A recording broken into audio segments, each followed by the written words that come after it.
عزیمت کے راہی کہاں چل دیے، چھوڑی عظمت بھری داستاں چل دیے۔ بسم اللہ الرحمن الرحیم، الحمد للہ رب العالمین والعاقبۃ للمتقین والصلاة والسلام علی سید الانبیاء والمرسلین محمد وآلہ واصحابہ اجمعین، اما بعد فقد قال النبی صلی اللہ تعالی علیہ وسلم اذا كانت ليلة النصف من شعبان فقوموا ليلها وصوموا نهارها فإن الله ينزل فيها لغروب الشمس إلى سماء الدنيا فيقول ألا من مستغفر لي فأغفر له، ألا من مسترزق فأرزقه، ألا مبتلى فأعافيه كذا ألا كذا حتى يطلع الفجر۔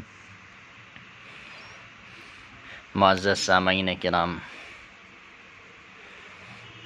اللہ رب العزت نے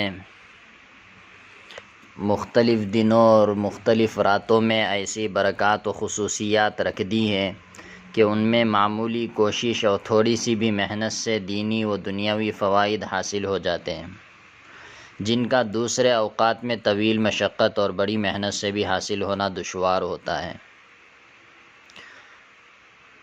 مگر آج کل لوگ دینی باتوں سے ناواقفیت کی بنا پر ایسے قیمتی مواقع کھو بیٹھتے ہیں۔ انہی میں سے ایک شب برات کا موقع ہے، جو شعبان معظم کے مہینے کی 15ویں رات ہوتی ہے۔ بعض لوگ تو اس رات میں نئے کپڑے پہننے اور پروگراموں میں شرکت کرنے کو عبادت سمجھ بیٹھتے ہیں، جس کی بنا پر یہ مبارک گھڑی بغیر عبادت کے صرف نئے کپڑے پہننے اور پروگراموں میں شرکت کرنے کے چکر میں ضائع ہو جاتی ہے۔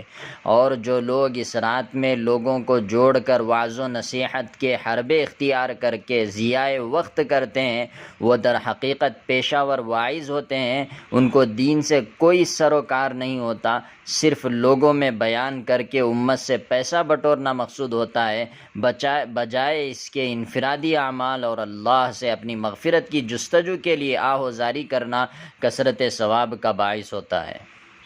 اور اس رات کی فضیلت احادیث مبارکہ میں بکثرت آئی ہے۔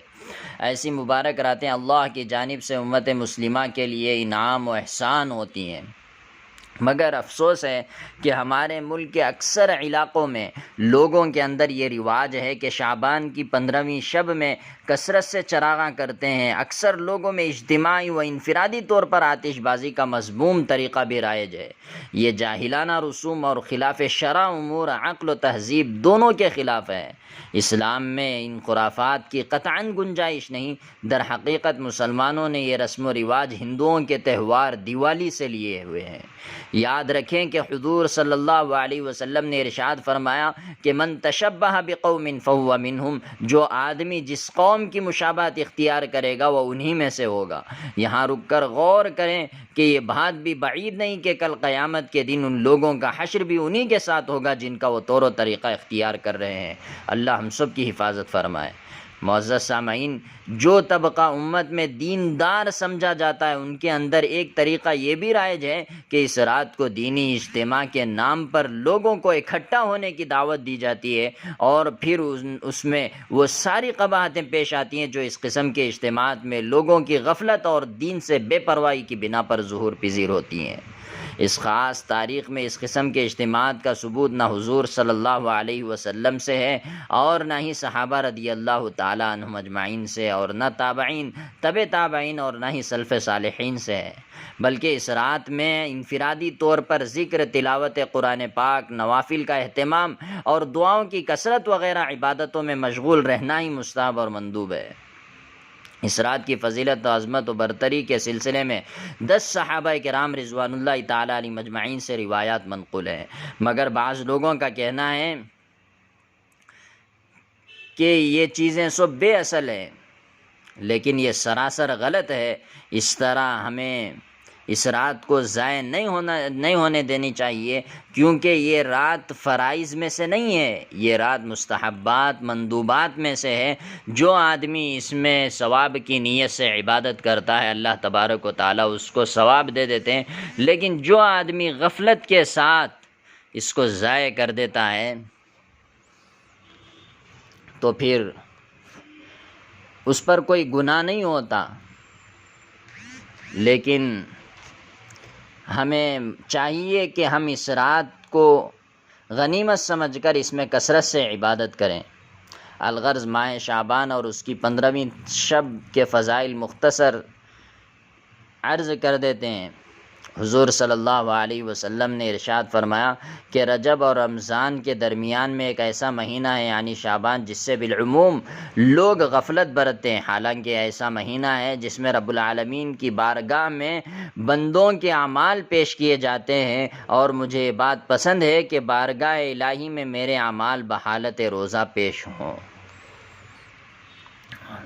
رمضان المبارک کے علاوہ سب سے زیادہ روزہ رکھنے کا اہتمام اللہ کے نبی صلی اللہ علیہ وسلم ماہ شعبان میں کرتے تھے۔